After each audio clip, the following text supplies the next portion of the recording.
అమెరికాలో ఈ ఏడాది మిడ్ టర్మ్ ఎలక్షన్స్ జరగనున్నాయి. అంటే సెనేట్లో 100 మెంబర్స్ ఉంటారు. ఇందులో 1/3కు ఎలక్షన్ జరుగుతాయి. అలాగే హౌస్ ఆఫ్ రిప్రజెంటేటివ్స్ అంటే దిగువ సభ, మన లోక్సభ లాగా, సెనేట్ అంటే మన రాజ్యసభ లాగా, దానికి 435 సీట్స్కు కూడా ఈ మిడ్ టర్మ్ ఎలక్షన్ జరుగుతాయి. సాధారణంగా మిడ్ టర్మ్ ఎలక్షన్స్ ప్రెసిడెంట్లకు ఒక రకంగా పాపులారిటీ టెస్ట్. అంటే ప్రెసిడెంట్ గెలిచాక 2 ఇయర్స్, ప్రెసిడెంట్ టర్మ్ 4 ఇయర్స్ అయితే 2 ఇయర్స్ మధ్యలో మిడ్ టర్మ్ ఎలక్షన్స్ వస్తాయి. అందువల్ల ప్రెసిడెంట్ పర్ఫార్మెన్స్కు, పాపులారిటీకి మిడ్ టర్మ్ ఎలక్షన్స్ ఒక పరీక్షగా నిలుస్తాయి. అమెరికా చరిత్ర చూస్తే అత్యధిక సందర్భాల్లో మిడ్ టర్మ్ ఎలక్షన్స్లో ప్రెసిడెంట్స్ పార్టీ ఓడిపోతూ ఉంటుంది, దెబ్బతింటూ ఉంటుంది. అట్లీస్ట్ కొన్ని సీట్లన్నా తగ్గుతూ ఉంటాయి. మీకు ఇప్పుడు ఉదాహరణకు 2000 నుంచి ఇప్పటి వరకు 26 ఇయర్స్లో 6 టైమ్స్ మిడ్ టర్మ్ ఎలక్షన్ జరిగాయి.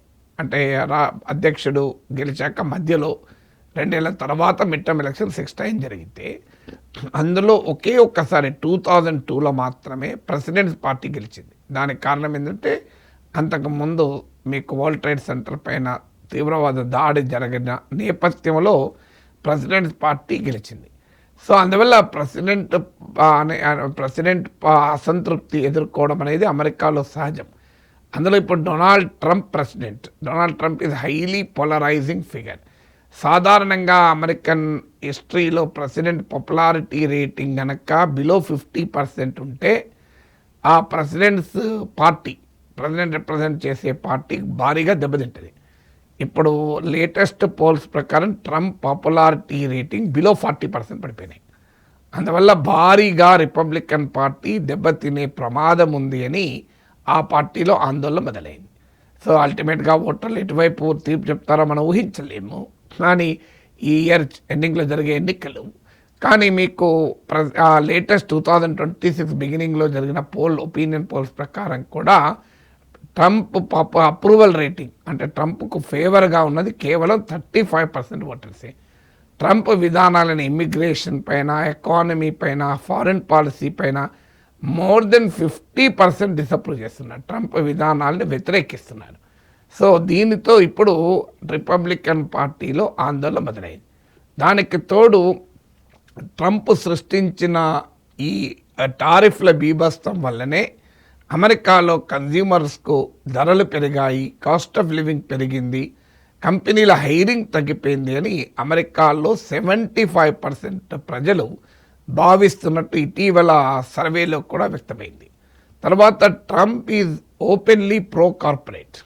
అంటే అమెరికాలో సంపన్న వర్గానికి పూర్తి అనుకూలంగా తన ఆర్థిక విధానాలు ఉంటాయి. అదే సమయంలో మిడిల్ క్లాస్, లోయర్ క్లాస్ అమెరికన్స్ను వైట్ రేసిజంతో అట్రాక్ట్ చేయగలిగాడు. కానీ అమెరికాలో అసమానతల పట్ల కూడా రిపబ్లికన్ ఓటర్లో కూడా తీవ్రమైన అసంతృప్తి పెరుగుతోంది. సాధారణంగా రిపబ్లికన్స్ ప్రో రిచ్, ప్రో కార్పొరేట్గా ఉంటారు.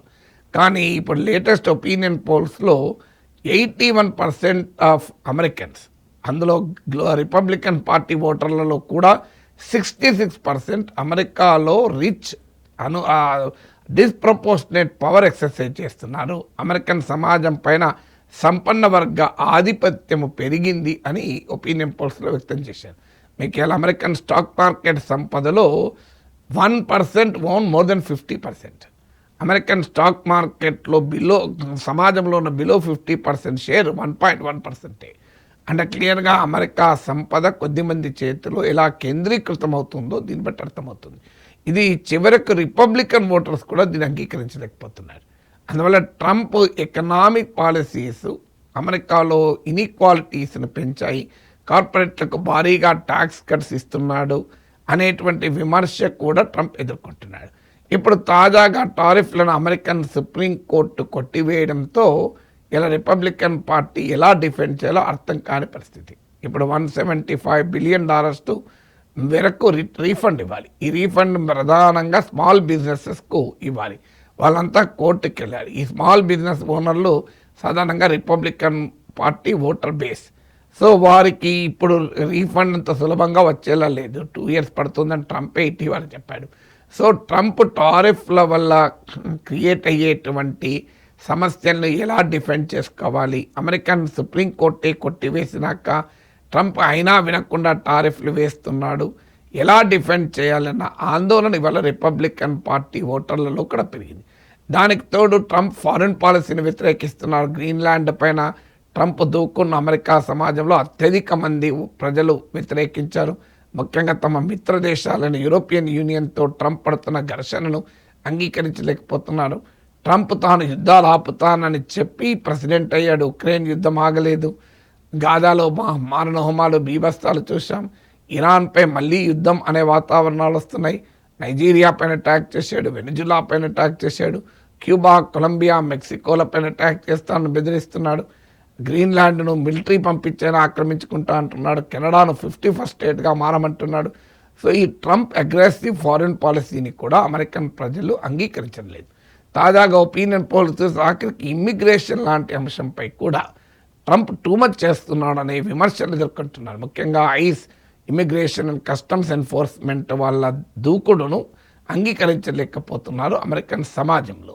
ఇక ట్రంప్ అమెరికన్ సుప్రీంకోర్టు ట్రంప్ టారిఫ్లను అన్కాన్స్టిట్యూషనల్ ప్రకటించాక Trump section 122 of the US trade act of 1974 base చేసుకొని 15% ప్రపంచ దేశాలపై టారిఫ్ విధించాడు. ఇది సెక్షన్ 122 ప్రకారం 5 months 150 days వరకు మాత్రమే ఈ టారిఫ్లు ఉంటాయి. అంటే జూలై వరకు ఈ టారిఫ్లు కాంగ్రెస్ అప్రూవల్ పొందితే తప్ప ఉండవు. అందువల్ల ఖచ్చితంగా మళ్ళీ కాంగ్రెస్లో ఓటింగ్కు రావాలి. అంటే మిడ్ టర్మ్ ఎలక్షన్స్కు కొద్ది నెలల ముందు ప్రెసిడెంట్కు అమెరికన్ పార్లమెంటుకు మధ్య టారిఫ్ల పైన మరోసారి ఘర్షణ తప్పదు. ఇది అమెరికన్ ఓటర్ల పైన ఏ రకమైన ప్రభావం పడుతుంది అన్న అనుమానాలు వ్యక్తమవుతున్నాయి. దాంతోపాటు ట్రంప్ ఇస్తున్న ఎగ్జిక్యూటివ్ ఆర్డర్స్ ఇవాళ కోర్టుల్లో ఛాలెంజ్ అవుతున్నాయి. చివరకు మీకు ఫెడరల్ రిజర్వ్లో ఉన్న గవర్నర్పై తొలగించడంపై కూడా కోర్టులోకి వెళ్ళింది. సో ఈ కోర్టుల్లో సవాల్ చేయడం ఏ స్థాయికి వెళ్ళిందంటే ఈ మధ్య సుప్రీంకోర్టు జడ్జి ఒకరు ఈ ప్రెసిడెంట్ ఇస్తున్న ఎగ్జిక్యూటివ్ ఆర్డర్లు వాటిని మళ్ళీ కోర్టుల్లో సవాళ్ళ వల్ల మా కేసుల భారం పెరిగిపోతుందని వ్యాఖ్యానించాడు. ఏ స్థాయికి వెళ్ళిందో చూడండి. సో అందువల్ల ట్రంప్ దూకుడు, దుందుడుకు చర్యల వల్ల మీరు ఇండిపెండెంట్ ఓటర్లు కూడా డెమోక్రటిక్ పార్టీ వైపుగా టర్న్ అవుతున్నారని ఇటీవల ఒపీనియన్ పోల్స్ చెప్తున్నాయి. సో ఈ పరిణామాలన్నీ చూస్తుంటే ట్రంప్ చాలా సీరియస్ ఛాలెంజ్ను ఈ మిడ్ టర్మ్ ఎలక్షన్స్లో ఎదుర్కోబోతున్నాడు అని. ఆ సీరియస్ ఛాలెంజ్ను ఎదుర్కొనేటప్పుడు ట్రంప్ లాంటి లీడర్లు ఎప్పుడు కూడా నేషనల్ ప్రైడ్, నేషనల్ సెక్యూరిటీ, దేశం ప్రమాదంలో ఉంది, దేశం విక్టిమ్ అనేటువంటి నెరేటివ్ బిల్డ్ చేస్తూ ఉంటారు. సో మన దగ్గర కూడా చూసాం 2019 ఎలక్షన్స్కి ముందు ఎకానమీలో మోడీ ప్రభుత్వం పైన ప్రజలు తీవ్రమైన అసంతృప్తి ఉన్న సమయం లోక్నీతి, CSDS లాంటి స్టడీస్ చాలా స్పష్టంగా చెప్పాయి. అప్పుడు పుల్వామా ఘటన జరగడం, బాలాకోట్ స్ట్రైక్స్, దాంతో దేశభద్రత అనే భావోద్వేగం పెరిగింది. మీకు 2002 మిడ్ టర్మ్ ఎలక్షన్స్లో కూడా వరల్డ్ ట్రేడ్ సెంటర్ పైన దాడి ప్రెసిడెంట్స్ పార్టీ గెలవటానికి దోహదం చేసింది.